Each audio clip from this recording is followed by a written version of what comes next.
Ne, a da se god pomajavi. Dobro jutro, dobro jutro. Zdravo. Jedan dečko Kawasaki, Vulkan 1007. Ja znajim se, rekao, može li rekao vamo?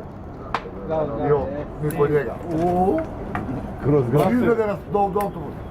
Samo na 2 table ima piše Rostov. Da, sve kroz grad. Taman sam pošao za pravo i vidim ovako desnom okom, ovo, glavni put ovako ovo.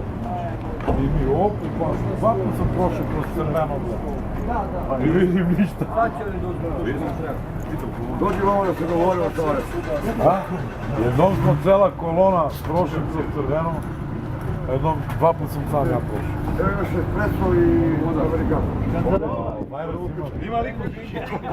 Bajs bija.